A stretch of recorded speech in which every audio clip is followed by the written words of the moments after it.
കുർബാന തർക്കം ട്രിബ്യൂണൽ നടപടികൾ നിർത്തിവെച്ചു. എറണാകുളം അങ്കമാലി മേജർ അതിരൂപതയിലെ കുർബാന തർക്കത്തിൽ സഭാപരമായ നിയമ നടപടികൾക്കായി സ്ഥാപിച്ച സഭാ ട്രിബ്യൂണൽ സസ്പെൻഡ് ചെയ്തു. സിറോ മലബാർ സഭയിലെ നീതിന്യായ ഭരണത്തിന്റെ general moderator archbishop Mar Mathew മൂലക്കാട്ടാണ് ഉത്തരവിറക്കിയത്. കുർബാന തർക്കവുമായി ബന്ധപ്പെട്ട് പരാതികൾ പരിഗണിച്ച ട്രിബ്യൂണൽ അടുത്തിടെ പുറപ്പെടുവിച്ച ചില ഇടക്കാല വിധികളുടെ പശ്ചാത്തലത്തിൽ എറണാകുളം അങ്കമാലി മേജർ അതിരൂപത മെട്രോപൊളിറ്റൻ വികാരി മാർ ജോസഫ് പാംബ്ലാനി നൽകിയ പരാതിയെ തുടർന്നാണ് സസ്പെൻഷൻ. ഇത് സംബന്ധിച്ച കത്ത് tribunal presiding judge father doctor James പാമ്പാറയ്ക്ക് കൈമാറിയിട്ടുണ്ട്.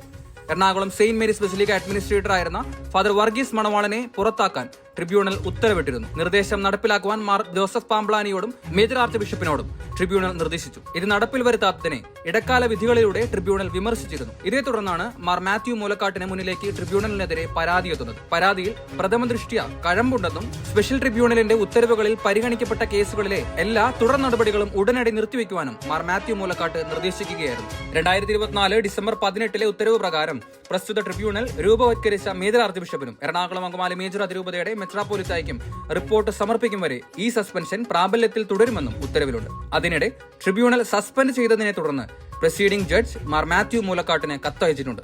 കുർബാന തർക്കവുമായി ബന്ധപ്പെട്ട് കഴിഞ്ഞ ഡിസംബറിലാണ് സഭാ കാര്യാലയത്തിൽ ട്രിബ്യൂണൽ പ്രവർത്തനം തുടങ്ങിയത്. കുർബാന തർക്കവുമായി ബന്ധപ്പെട്ട് അതിരൂപതാ പക്ഷവുമായി സഭാ നേതൃത്വം ധാരണയിലായ സാഹചര്യത്തിലാണ് ട്രിബ്യൂണൽ നടപടികൾ നിർത്തിവെക്കുന്നതെന്നാണ് വിലയിരുത്തൽ.